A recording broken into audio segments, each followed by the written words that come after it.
20대 때 한 번 부도나고 30대 초에 두 번째 부도나고 40이 다 돼갈 때 마지막 부도가 났는데 정말 수평선 밑에 바닥을 갔었어요. 그러다 보니까 그분들 마음이 이제 절실한 게 보이는 거죠. 아, 이분들이 무슨 마음으로 나한테, 제가 그분 입장으로 해서 컨설팅을 하게 되더라고요.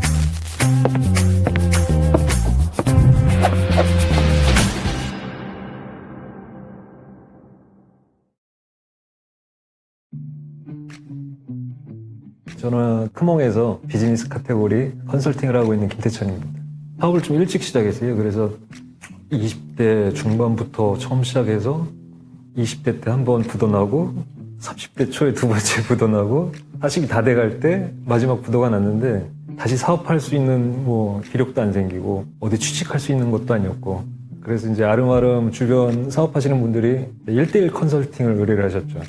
프리랜서라는 개념이 그때 당시는 없다 보니까 이게 결과물이 나와야지만 저한테 성과급을 주는, 10건 중에 돈이 들어오는 건 두세 건? 그래서 생활 자체가 안 되는 거예요.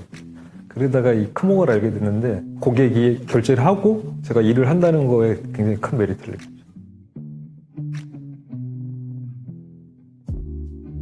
처음부터 전문가였던 건 아니고요. 한 7년 동안 고객들하고 소통을 하고 컨설팅을 드리면서 제가 성장을 같이 한 거죠. 그러면서 지금 한 1000여 건을 컨설팅을 드렸는데 제가 한 업종만 몇백 가지가 돼요. 그러다 보니까 처음에 고객들이 저한테 사업 아이템을 설명을 주시잖아요. 이해가 안 되는 거예요. 그래서 그때는 이제 책도 보고 자료도 찾고, 고객 한 분 컨설팅 하는데 열흘이 걸리더라고요. 그런 것들을 해결하기 위해서 자금 조달인지 사업 제안이든지 그런 용도에 따라서 시나리오를 짰습니다. 고객들이 원하는 목적을 파악하고 프로세스에 맞게끔 이제 컨설팅 순서를 정한 거죠. 그러다 보니까 효율도 빨라지고 고객들이 원하는 결과물도 훨씬 더 좋아지고. 그러니까 이전에는 만족도가 떨어지니까 수정이 많았어요. 근데 지금은 이제 수정이 거의 없는 편이죠.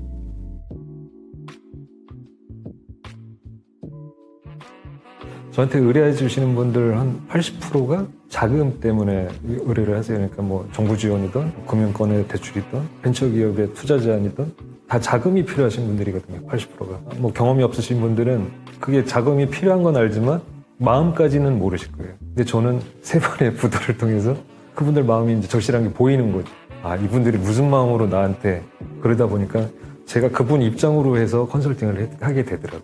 고객의 마음을 이해하고 그 결과물을 드리는 게 제가 책임을 져야 될 전문가로서 일이라고 생각을 하고 있고요. 전문가이기 전에 서비스를 해야 되는 책임 있는 사람이다, 그런 생각을 많이 했어요.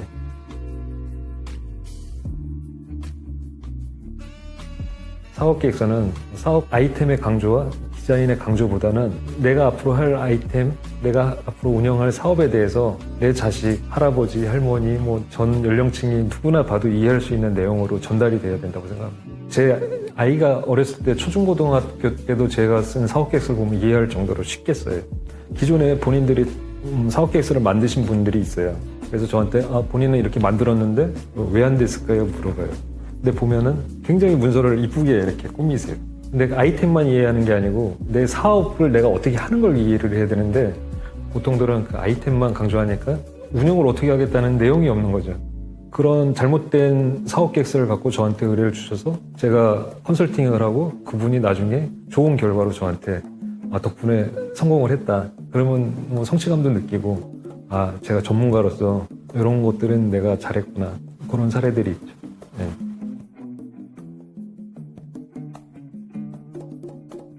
인생을 수평선으로 놨을 때 저는 정말 수평선 밑에 바닥을 갔었어요. 근데 지금은 크몽 프리랜서 활동을 하면서 수평선을 넘어서 더 올라간 느낌이에요.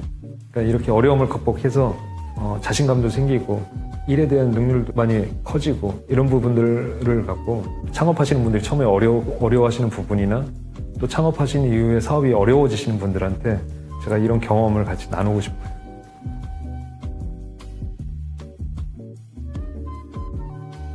앞으로 더 하고 싶은 일은 어쩔 수 없이 폐업을 하셔야 되는 분들을 위한 컨설팅을 확대하고 싶어요. 저도 경험을 통해서 느꼈지만 우리나라에서 3년을 버티는 기업이 50%가 안 돼요. 그러다 보니까 폐업도 준비를 해야 돼요, 사실. 근데 저조차도 지금 드리고 있는 컨설팅은 스타트업 창업을 위한 컨설팅이나 정부 지원도 다 스타트업 위주로. 부도도 절차가 있어요. 폐업도 절차가 있고. 근데 이런 것들 없이 그냥 무작정 폐업을 하거나 부도를 내면 개인적으로 돌아오는 손실이 어마무지합니다. 그거를 줄일 수 있는 방법들이 있어요. 그런 것들을 컨설팅하는 거를 좀 해보고 싶어요. 이제 시간이 나면 틈틈이 제 경험과 폐업이나 이런 절차에 필요한 것들을 책으로 한번 써보고 싶은 마음이 좀 있어요. 지금 하는 컨설팅에서 좀 확장을 시키고 싶은 거죠.